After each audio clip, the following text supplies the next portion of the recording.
വിഷയം മനസ്സിലാക്കിയാൽ ഉള്ളി തോലി വലിച്ചു വരേണ്ട ഒന്നും ഉണ്ടാവില്ല. അവസാനത്തി ഒക്കെ വലിയ കാര്യമായിട്ട് അവതരിപ്പിക്കായിരിക്കും. ഇവിടെ ഇപ്പൊ എന്താ പറയുന്നറിയോ? പുരോഹിതന്മാരെയും പാതിരിമാരെയും അനുസരിച്ചതിനെ കുറിച്ച് അള്ളാഹ് എന്ത് പറഞ്ഞു? അവരെ റബ്ബാക്കി എന്ന് പറഞ്ഞില്ലേ?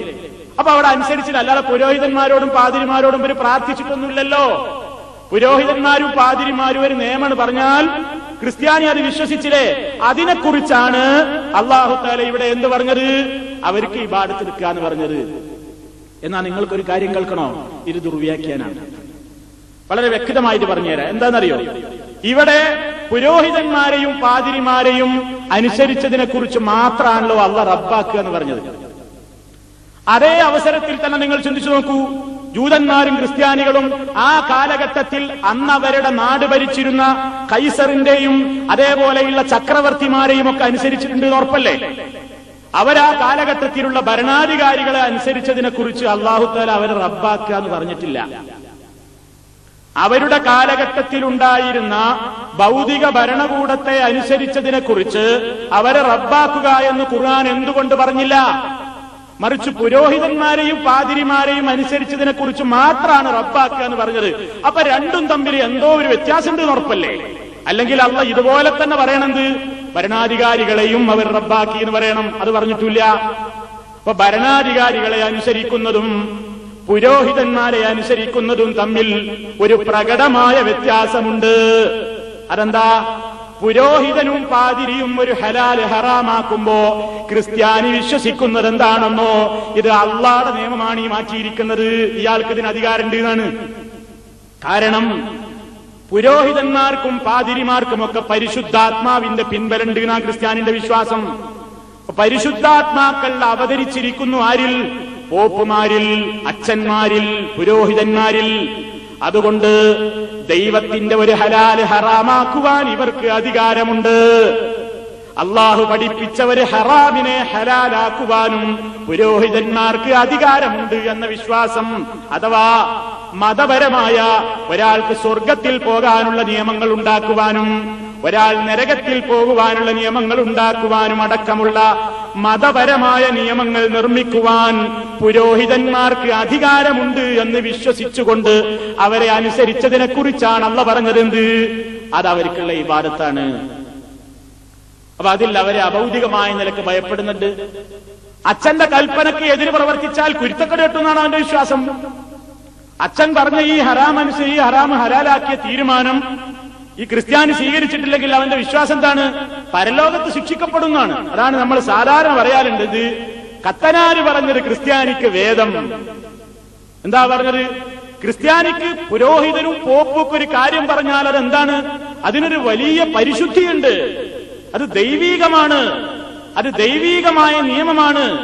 അതനുസരിച്ചിട്ടില്ലെങ്കിൽ പരലോകത്ത് ശിക്ഷിക്കപ്പെടും. അതനുസരിച്ചാൽ പരലോകത്ത് രക്ഷയുണ്ടാകും എന്ന നിലക്കുള്ള അനുസരണമാണ് ക്രിസ്ത്യാനികൾ ആർക്ക് കൊടുക്കുന്നത്? പുരോഹിതന്മാർക്കും അച്ഛന്മാർക്കും. അതിനെക്കുറിച്ചാണ് അള്ളാഹ് പറഞ്ഞത്. ആ നിലക്ക് നിങ്ങൾ അവരെ വിശ്വസിച്ചുകൊണ്ട് അവരെ അനുസരിക്കുന്നതാണ് അവരെ റബ്ബാക്കൽ. അതല്ലാതെ അവരും അന്നത്തെ ഭരണകൂടത്തെ അനുസരിച്ചിട്ടുണ്ട്, അവിടുത്തെ രാജാക്കന്മാരെ അനുസരിച്ചിട്ടുണ്ട്. അതിനെക്കുറിച്ചൊന്നും പടച്ചോൻ അവരെ റബ്ബാക്കുക എന്ന് പറഞ്ഞിട്ടില്ല. കാരണം രാജാവിന്റെ നിയമം ദൈവത്തിന്റെ നിയമമാണെന്ന് വിചാരിച്ച ഒരു ക്രിസ്ത്യാനി വിശ്വസിക്കുന്നില്ല. മറിച്ച് അച്ഛന്റെ നിയമത്തിനൊരു മഹത്വമുണ്ട്. അതെന്താണ്? അത് അച്ഛന് കിട്ടിയ നിയമം ദൈവീകമാണ്. അച്ഛന് തെറ്റുപറ്റില്ല. പുരോഹിതന് പരിശുദ്ധാത്മാവിന്റെ പിന്തുണയും പിൻബലവുമുണ്ട്. ഈ വിശ്വാസമാണ് ക്രിസ്ത്യാനികൾക്കുള്ളത്. അതുകൊണ്ടാണ് ക്രിസ്ത്യാനികളെ കുറിച്ച് അല്ലാഹ് എന്ത് പറഞ്ഞത്? ഇത്തഖദൂ അഹ്ബാറഹും വറുഹ്ബാനഹും അർബാബൻ മിൻ ദൂനില്ലാഹ്. അവരവരുടെ പുരോഹിതന്മാരെയും പാതിരിമാരെയും അല്ലാഹുവിന്റെ പുറമേ റബ്ബുകളാക്കി. അതല്ലാതെ അവരെ അനുസരിച്ചുകൊണ്ടല്ല. ഇനി അനുസരിച്ചതുകൊണ്ടാണ് വെക്കുക. സാധാരണ ജമാഅത്ത് സുഹൃത്തുക്കളെ ഇത്രേ ഓതലുള്ളൂ. പക്ഷെ അതിന്റെ ബാക്കിയും കൂടെ വായിച്ചു നോക്കിയേ. ജൂതന്മാര് അവരവരുടെ പുരോഹിതന്മാരെയും പാതിരിമാരെയും റബ്ബുകളാക്കി എന്ന് മാത്രല്ല, ഉടനെ പറയുന്നു വൽ മസീഹ ഇബ്നു മറിയം, മറിയമിന്റെ പുത്രൻ ഈസാ നബിയെയും അവർ റബ്ബാക്കി. അവിടെയാണ് രസകരമായൊരു കാര്യം വരുന്നത്. അനുസരണം അർത്ഥം വെച്ച് നോക്കൂ. ഇബാദത്തിന് പുരോഹിതന്മാരും പാതിരിമാരും പറഞ്ഞ കാര്യം അനുസരിച്ചപ്പോഴാണ് അവർക്ക് ഇബാദത്തായത് എന്ന് പറഞ്ഞാൽ തൊട്ടടുത്ത വാചകത്തിന് എന്തർത്ഥം പറയും? വൽ മസീഹ ഇബ്നു മറിയം, മറിയമിന്റെ പുത്രൻ ഈസയെയും അവർ റബ്ബാക്കി. ഈസാ നബി പറഞ്ഞത് അനുസരിച്ചിട്ടാണോ ഇപ്പൊ റബ്ബാക്കിയത്? ഈസാ നബി അവരോട് പറഞ്ഞതിന് അനുസരണക്കേട് കാണിച്ചപ്പോഴാ എന്തായത്? റബ്ബായി പോയത്. ഈസാ നബി അവരോട് പറഞ്ഞത് എന്നെ ആരാധിക്കരുതെന്നാ, അള്ളാഹുവിനെ മാത്രമേ ആരാധിക്കാവൂ എന്നാണ്. അപ്പൊ ഈസാ നബിയുടെ കൽപ്പനക്ക് അനുസരണക്കേട് കാണിച്ചപ്പോഴാണ് ഇപ്പൊ വാസ്തവത്തിൽ എന്തായത്? ഈസാ നബിയെ റബ്ബാക്കിയത്. അപ്പൊ അനുസരണക്കേട് എന്നൊക്കെ ആവുമ്പോഴാണ് ഈ പ്രശ്നം വരുന്നത്. ആരാധന എന്ന് വരുമ്പോ യാതൊരു പ്രശ്നവുമില്ല.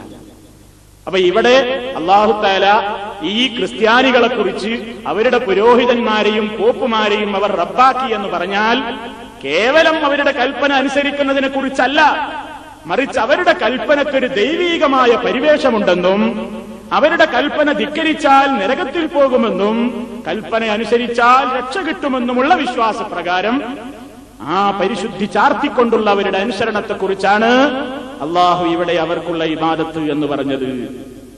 ഇതാണ് ഇപ്പൊ ഇവർ ഉദ്ധരിക്കുന്ന രണ്ടാമത്തെ വചനം. ഈ രണ്ടാമത്തെ വചനത്തിലും ഇവർ ഉദ്ധരിക്കുന്ന കാര്യമല്ല, നേരത്തെ ഞാൻ പറഞ്ഞ അഭൗതികതയുടെ പ്രശ്നമാണുള്ളത് എന്ന് മനസ്സിലായി. ഇനി ജമാഅത്തുകാർ ഉദ്ധരിക്കുന്ന വേറൊന്നുണ്ടെന്താ അറിയോ? അനുസരണാണ് ഇബാദത്ത് എന്നുള്ളതിന് വിശുദ്ധ ഖുർആനിൽ 2 സ്ഥലത്ത് പറഞ്ഞിട്ടുണ്ട്. ദേഹേച്ഛയെ ഇലാഹാക്കിയവനെ നീ കണ്ടില്ലേ? എന്താ ഈ ദേഹേച്ഛ എന്ന് പറഞ്ഞാൽ? നമ്മൾ സാധാരണ പറയും തടീച്ച. നമ്മളെ ഓരോ മനുഷ്യരുടെയും മനസ്സിലുണ്ടാകുന്ന ആഗ്രഹങ്ങൾക്കാണ് എന്താ പറയാ, നമ്മുടെ ദേഹത്തിന്റെ ഇച്ഛ, ഇതിനാണ് ദേഹേച്ഛ എന്ന് പറയാ. ഓരോരുത്തരുടെയും ആഗ്രഹങ്ങൾ, മനുഷ്യന്റെ ഹവ എന്ന് പറഞ്ഞാൽ മനുഷ്യന്റെ ദേഹേച്ഛ, മനുഷ്യന്റെ ആഗ്രഹം. അപ്പൊ ദേഹേച്ഛയെ അല്ലാഹു തആല അനുസരിച്ചതിനെ കുറിച്ച് ദേഹേച്ഛയെ ആരാധിച്ചു എന്നാണ് ഖുർആൻ പറഞ്ഞിട്ടുള്ളത്. അതുകൊണ്ട് ദേഹേച്ഛയെ അനുസരിച്ചാൽ തന്നെ മുശ്രിക്കായി പോകും. ഇതിനും ഖുർആനിൽ നിന്ന് ആയത്തോരുന്നുണ്ട്. ഞാൻ ചുരുക്കി പറയട്ടെ. വിശുദ്ധ ഖുർആനിലെ 2 സ്ഥലത്താണ് ഈ ആയത്ത് വന്നത്. അഫറഅയ്ത മനിത്തഖദ ഇലാഹു ഹവാഹു, തന്റെ ദേഹേച്ഛയെ ദൈവമാക്കിയവനെ നീ കണ്ടില്ലയോ? ഇവിടെ ദേഹേച്ഛയെ ദൈവമാക്കുക എന്ന് പറഞ്ഞാൽ നമ്മുടെ മനസ്സിൽ തോന്നുന്നതിനനുസരിച്ച് നമ്മൾ പ്രവർത്തിച്ചാൽ നമ്മൾ മുശ്രിക്കായി എന്നാണോ? അങ്ങനെയാണെങ്കിൽ ഞാൻ നേരത്തെ പറഞ്ഞവരൊക്കെ മുശ്രിക്കായി പോകും. നമ്മളൊക്കെ ഏത് തെറ്റ് ചെയ്യുന്നതും പിശാച് നമ്മുടെ മനസ്സിൽ ഓരോന്ന് തോന്നിപ്പിച്ചിട്ട് നമ്മുടെ തടിയുടെ ആഗ്രഹത്തിനനുസരിച്ച് നമ്മൾ അങ്ങനെ ചെയ്യുകയാണ്. ഇവിടെയും പ്രശ്നം നേരത്തെ പറഞ്ഞത് തന്നെയാണ്. നമ്മുടെ ദേഹം ആഗ്രഹിക്കുന്നു ശിർക്ക് ചെയ്യണമെന്ന്. അങ്ങനെ നമ്മൾ നമ്മുടെ ദേഹത്തിന് വഴിപ്പെട്ട് ശിർക്ക് ചെയ്താലേ അത് ദേഹത്തേക്കുള്ള ഇബാദത്തായി മാറുകയുള്ളൂ. അതല്ലാത്ത എല്ലാം കൂടി പിടിച്ചിട്ട് ഇബാദത്താക്കിയാല് ലോകത്ത് മുശ്രിക്കല്ലാത്തൊരു തെറ്റുകാരനും ഇല്ല എന്ന് പറയേണ്ടി വരും. അപ്പോ ഈ 3 വിഷയത്തിലും 3 പ്രശ്നത്തിലും ഇവിടെ ദേഹേച്ഛയെ ഇബാദത്ത് ചെയ്യാ, ദേഹേച്ഛയെ ഇലാഹാക്കുക എന്ന് പറഞ്ഞാൽ അതിന്റെ അർത്ഥം എന്താണെന്നറിയോ? മനുഷ്യൻ കല്ലിനെ ആരാധിക്കുന്നു. ഒരു കല്ല് നല്ലത് എന്ന് തോന്നുമ്പോ ഇന്ന് അവൻ ആരാധിക്കും. നാളെ അവന് തോന്നുകയാണ് ഈ കല്ല് മോശമാണെന്ന് പറഞ്ഞിട്ട് വേറൊരു നല്ല കല്ല് കിട്ടിയാൽ അതിനെ പൂജിക്കും. ഈ കല്ലിൽ നിന്ന് മറ്റേ കല്ലിലേക്ക് അവന്റെ മനസ്സ് മാറാനെന്താ കാരണം? ഒന്നുമില്ല. അവന് ഇന്ന് തോന്നി ഇതാ നല്ലത്, നാളെ തോന്നി അതാ നല്ലത്. അപ്പൊ ഓരോ ദിവസവും അവനിങ്ങനെ ഓരോന്ന് തോന്നുന്നതിനനുസരിച്ച് ദൈവത്തെ മാറ്റിക്കൊണ്ടിരിക്കുകയാണ്. ഇതിനെക്കുറിച്ചാണ് അല്ലാഹു തആല ഇതിൽ പറയുന്നത്. അതല്ലാതെ മനുഷ്യൻ ഏതെങ്കിലും ഒരു തെറ്റ് ചെയ്തു പോയാൽ അവൻ കാഫിറായി മുശ്രിക്കായി എന്ന അർത്ഥത്തിൽ അതിനെ വ്യാഖ്യാനിക്കുന്നത് മഹാ അബദ്ധമാണ്. ചുരുക്കി പറയട്ടെ, ഇബാദത്തിന് അനുസരണം എന്ന അർത്ഥം വെച്ചേ ഒടുങ്ങൂ. ഏർക്ക് അനുസരിച്ചാലും അള്ളാഹുവിന്റെ കൽപ്പനയ്ക്ക് വിരുദ്ധമായിട്ട് ശൈത്താനെയോ ദേഹേച്ഛയോ മറ്റാരെയെങ്കിലുമോ ഭരണാധികാരികളെയോ ഒക്കെ അനുസരിച്ചാൽ കാഫിറും മുശ്രിക്കുമായി പോകുമെന്ന് പറയാൻ വേണ്ടി ജമാഅത്ത് സുഹൃത്തുക്കളുടെ ഭാഗത്ത് നിന്ന് സാധാരണ കേൾക്കപ്പെടാറുള്ള ആയത്തുകളിലേക്കുള്ള ഒരു വിശകലനമാണ് നമ്മൾ ഇതുവരെ നടത്തിയത്. ആ ആയത്തുകളിൽ ഒന്നും തന്നെ അവരുടെ ഈ വികലവാദത്തിനുള്ള തെളിവില്ല. മറിച്ച് അവയുടെ ആഴത്തിലേക്ക് ഇറങ്ങിച്ചെന്ന് നോക്കിയാൽ കാര്യം വളരെ ലളിതമാണ്. ആ വിഷയത്തിൽ അവർക്കതിന് പ്രമാണങ്ങളുടെ പിൻബലമില്ല എന്ന് വ്യക്തമായി മനസ്സിലാക്കുവാൻ സാധിക്കും. ഇനി നമ്മൾ മനസ്സിലാക്കിയിരിക്കേണ്ടത് എന്താണ് ഇപ്പൊ ഇങ്ങനെയൊക്കെ ഈ നിലക്കൊക്കെ ഇങ്ങനെ ഇബാദത്തിന്റെ അർത്ഥത്തിൽ പല രൂപത്തിലുള്ള അർത്ഥവും വെച്ച് കഴിഞ്ഞാൽ എന്താണ് ഇപ്പൊ അതുകൊണ്ട് ഒരു അബദ്ധം വരാനുള്ളത് എന്നതാണ്. അത് ഇൻഷാ അല്ലാഹ് ഇന്നിപ്പോ അത് തുടങ്ങി വെച്ചാൽ അതെവിടെ എത്തൂല. അതുകൊണ്ട് ഈ നിലക്കുള്ള അബദ്ധങ്ങൾ എവിടെയെല്ലാം മേഖലകളിൽ പ്രതിഫലിച്ചു, ഇബാദത്തിന് അനുസരണം എന്ന അർത്ഥം വന്നപ്പോ എവിടെയെല്ലാം മേഖലകളിലാണ്, ഏതെല്ലാം മേഖലകളിലാണ് ഈ അബദ്ധം സംഭവിച്ചു പോയത്, അതാണ് ഇപ്പൊ നാട്ടിൽ കാണുന്ന എല്ലാ പ്രശ്നത്തിനും കാരണം. തെരഞ്ഞെടുപ്പുകളിൽ നിന്ന് ജമാഅത്തെ ഇസ്ലാമി ആദ്യ കാലഘട്ടത്തിൽ വിട്ടുനിൽക്കാൻ കാരണം പറഞ്ഞത് അത് ഭരണകൂടത്തിനുള്ള ഇബാദത്തായി പോകും എന്ന് പറഞ്ഞിട്ടാണ്. ഗവൺമെന്റിന്റെ സ്ഥാപനങ്ങളിൽ ജോലി ചെയ്യുന്നത് അനുവദിക്കാതിരിക്കാൻ ജമാഅത്തെ ഇസ്ലാമി കാരണം പറഞ്ഞത് അത് ലാ ഇലാഹ ഇല്ലല്ലാഹ്ക്കെതിരായി പോകും എന്ന് പറഞ്ഞിട്ടാണ്.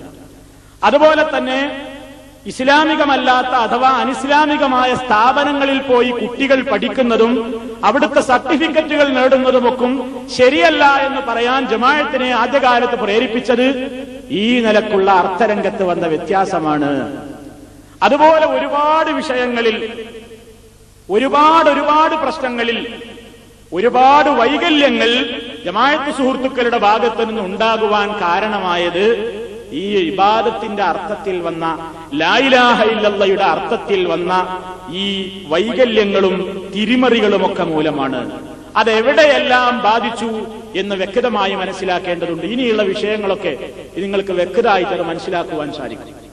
അത് ഒന്നാമത്തത് അവരുടെ തെരഞ്ഞെടുപ്പ് രീതി തന്നെ, തെരഞ്ഞെടുപ്പിനെ കുറിച്ചുള്ള അവരുടെ വീക്ഷണം, കോടതികളിൽ പോകുന്നതിനെ കുറിച്ചുള്ള അവരുടെ വീക്ഷണം, സർക്കാർ ജോലികളിൽ ഗവൺമെന്റ് ഉദ്യോഗം സ്വീകരിക്കുന്നതിനെ കുറിച്ചുള്ള അവരുടെ വീക്ഷണം, ആ നിലക്കൊക്കെയുള്ള പ്രശ്നങ്ങൾക്ക് നിമിത്തമായത് ഈ ഒരൊറ്റ കാരണമാണ്. ഇതുമ്മലാണ് എല്ലാ അടിത്തറയുണ്ടായത്.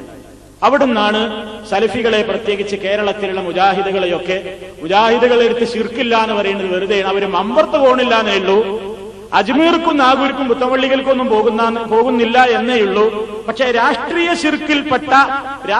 ശിർക്കിൽ അവരും പെട്ടുപോയിട്ടുണ്ട്, രാഷ്ട്രീയ രംഗത്ത് അവർ മുശ്രിക്കുകളാണ് എന്ന വ്യാഖ്യാനത്തിന് ജമാഅത്തെ ഇസ്ലാമിയെ പ്രേരിപ്പിച്ച ഘടകം ഇതാണ്. ഇതൊക്കെയാണ് അവർ തെരഞ്ഞെടുപ്പിന്റെ രംഗത്ത് കാരണം അറിഞ്ഞത് എന്നൊക്കെ അവർ വോട്ടെടുപ്പിൽ പങ്കെടുത്തു. വോട്ടെടുപ്പിൽ പങ്കെടുക്കാതിരിക്കാൻ എന്ത് കാരണം പറഞ്ഞു, ഇപ്പോൾ വോട്ടെടുപ്പിൽ പങ്കെടുക്കുന്നതിന് അവരെന്ത് ന്യായീകരണം കണ്ടെത്തുന്നു എന്നൊക്കെയുള്ള അവരുടേതായ വാദമുഖങ്ങൾ ഇൻഷാ അല്ലാഹ് വിശകലനം ചെയ്യുമ്പോൾ നിങ്ങൾക്ക് വളരെ വ്യക്തമായിട്ട് മനസ്സിലാക്കാൻ കഴിയും. ഇന്നും ജമാഅത്തെ ഇസ്ലാമിയുടെ വോട്ടുകൾ നാട്ടിൽ ആർക്കൊക്കെ കിട്ടിക്കൊണ്ടിരിക്കുന്നു എന്നതും അങ്ങാടിപ്പാട്ടാണ്. പത്രം വായിക്കുന്ന നിങ്ങൾക്ക് എല്ലാവർക്കും അറിയുകയും ചെയ്യാം. അതുകൊണ്ട് ആ വിഷയത്തിൽ അവർ തുടർന്നു വന്ന നടപടി ലാ ഇലാഹ ഇല്ലല്ലാഹ്ക്ക് നമ്മിൽ അപാകത പറ്റിയിട്ടുണ്ട് എന്ന് പറഞ്ഞിട്ടാണ് നമ്മളെയൊക്കെ രാഷ്ട്രീയ മുശ്രിക്കുകളാക്കാൻ വേണ്ടി ജമാഅത്ത് സുഹൃത്തുക്കൾ തിടുക്കം കാണിച്ചത്. അതിന്റെ പൊള്ളത്തരങ്ങൾ നമുക്ക് വ്യക്തമായി തന്നെ മനസ്സിലാക്കുവാൻ സാധിക്കും ഇൻഷാ അല്ലാഹ്. അതും അതോടനുബന്ധമായ മറ്റു വിഷയങ്ങളുമൊക്കെ അത് സംബന്ധമായി അവർ പ്രചരിപ്പിക്കുന്ന കാര്യങ്ങളിലേക്ക് ഇൻഷാ അല്ലാഹ് നമ്മുടെ അടുത്ത അവസരത്തിൽ നമുക്ക് പ്രവേശിക്കാം. സർവശക്തനായ അല്ലാഹു ദീനിന്റെ കാര്യങ്ങൾ ഏറ്റവും ഗൗരവമായി തന്നെ പഠിക്കുവാനും മനസ്സിലാക്കുവാനും അത് വളരെ വ്യക്തമായി